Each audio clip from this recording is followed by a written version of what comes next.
ಈ ನಡುವೆ ರಾಮ ಮಂದಿರ ಉದ್ಘಾಟನೆಗೆ ಕಾಂಗ್ರೆಸ್ ನಾಯಕರು ನಾವು ಹೋಗಲ್ಲ ಅಂತಕ್ಕಂಥ ತೀರ್ಮಾನಕ್ಕೆ ಬಂದಿದ್ದಾರೆ.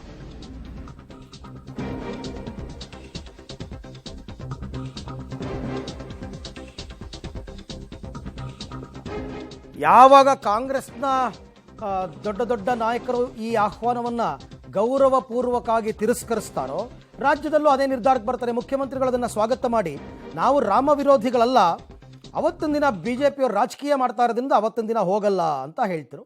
ಇನ್ನು ಸಚಿವರುಗಳು ಕೂಡ ಅದಕ್ಕೆ ಪೂರಕವಾಗಿ ನಾವು ರಾಮ ಭಕ್ತರೇ, ಇಲ್ಲಿಂದನೇ ಕೈ ಮುಗಿತೀವಿ ಅಂತ ಹೇಳಿದ್ದಾರೆ. ಆಹ್ವಾನ ಬಂದಿಲ್ಲ. ಶ್ರೀರಾಮಚಂದ್ರನ ನಾವು ಪೂಜೆ ಮಾಡೋದ್ರಲ್ಲಿ ಅವ್ರಿಗಿಂತೇನು ಹಿಂದೆ ಬಿದ್ದಿಲ್ಲ. ನಾವು ಶ್ರೀರಾಮನ ಭಕ್ತರು ಕೂಡ ನಾವು ಅದನ್ನು ರಾಜಕೀಯ ಮಾಡಕ್ಕೆ ಕೊಟ್ಟಿದ್ದಾರೆ.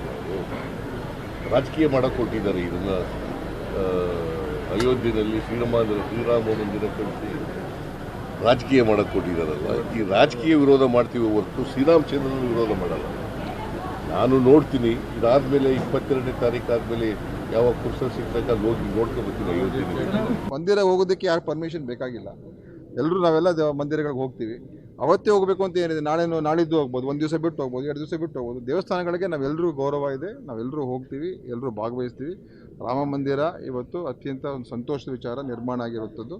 ಆದರೆ ಅದನ್ನು ರಾಜಕೀಯವಾಗಿ ಒಂದು ವಾತಾವರಣ ನಿರ್ಮಾಣ ಮಾಡ್ತಾ ಇದ್ರೆ ಸರಿಯಲ್ಲ ಅಂತ ಅಷ್ಟೇ. ಅದು ನಾವು ಹೇಳ್ತಾ ಇಲ್ಲ, ಅನೇಕ ಜಗದ್ಗುರು ಶಂಕರಾಚಾರ್ಯಗಳು ಹೇಳ್ತಾ ಇದ್ದಾರೆ.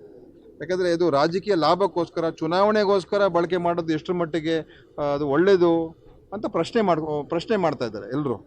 ಯಾಕಂದರೆ ಅದೊಂದು ಪೊಲಿಟಿಕಲ್ ಕ್ಯಾಂಪೇನ್ ಆಗಬಾರ್ದು. ಎಲ್ಲರೂ ಅಲ್ಲಿ ಬಹಳ ಎಲ್ರಿಗೂ ಹೋಗೋದಕ್ಕೆ ಆಸೆ ಇದೆ. ನಾವುಗಳು ಖಂಡಿತವಾಗಿ ಹೋಗ್ತೀವಿ. ಅವತ್ತೇ ಹೋಗಬೇಕು ಅಂತ ಏನಿದೆ, ಬೇರೆ ದಿವಸನೂ ಹೋಗ್ಬೋದಲ್ಲ. ನಾವು ಕೂಡ ರಾಮನ ಭಕ್ತರೇ, ಇಲ್ಲಿಂದನೇ ನಾವು ನಮಸ್ಕಾರ ಮಾಡ್ತೀವಿ. ನಮಗೆ ಹೆಚ್ಚು ಪಾಲು ಆಶೀರ್ವಾದ ಮಾಡ್ತಾನೆ ರಾಮ. ನಾವು ಕೂಡ ರಾಮನ ಭಕ್ತರೇ, ಇಲ್ಲಿಂದನೇ ನಾವು ನಮಸ್ಕಾರ ಮಾಡ್ತೀವಿ. ನಮಗೆ ಹೆಚ್ಚು ಪಾಲು ಆಶೀರ್ವಾದ ಮಾಡ್ತಾನೆ ರಾಮ.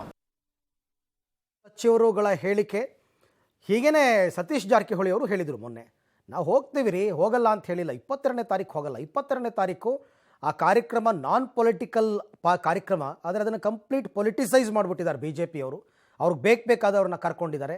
ಬಿ ಜೆ ಪಿ ಮತ್ತು RSS ಅವ್ರು ಸೇರ್ಕೊಂಡು ರಾಜಕೀಯ ಮಾಡ್ತಾ ಇದ್ದಾರೆ. ಹಾಗಾಗಿ ಅವತ್ತಿನ ಕಾರ್ಯಕ್ರಮಕ್ಕೆ ನಾವು ಹೋಗಲ್ಲ. ಬಟ್ ದೇವಸ್ಥಾನಕ್ಕೆ ಹೋಗೋಕ್ಕೆ ಯಾರ ಆಹ್ವಾನವೂ ಬೇಕಾಗಿಲ್ಲ.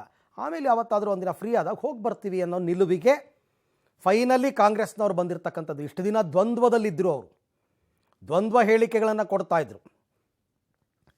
ಈ ಎಲ್ಲ ವಿಚಾರಕ್ಕೆ ಸಂಬಂಧಪಟ್ಟಂತೆ ಮತ್ತಷ್ಟು ಮಾಹಿತಿ ನನ್ನ ಕೊಲೀಗ್ ಸುಕೇಶ್ ಅವರಿಂದ ಪಡಿತಾ ಹೋಗೋಣ.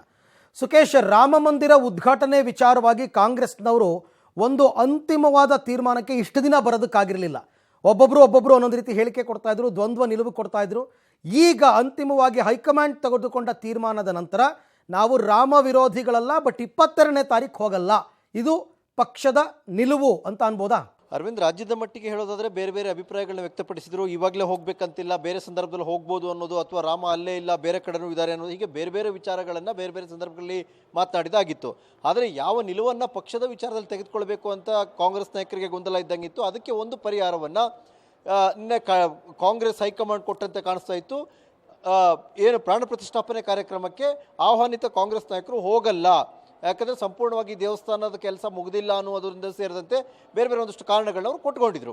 ಆದರೆ ರಾಜ್ಯ ನಾಯಕರುಗಳು ಕೂಡ ಅದರ ನಂತರ ಒಂದು ಕ್ಲಾರಿಟಿ ಬಂದಿತ್ತು, ಅವತ್ತಿನ ಕಾರ್ಯಕ್ರಮಕ್ಕೆ ಯಾರು ಹೋಗಲ್ಲ ಅನ್ನುವಂಥದ್ದು.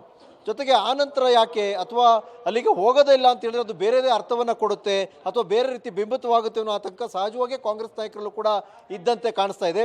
ಹಾಗಾಗಿ ಒಂದು ಸ್ಪಷ್ಟನೆಯನ್ನು ಕೊಟ್ಟಂತೆ ಕಾಣಿಸ್ತಾ ಇದೆ.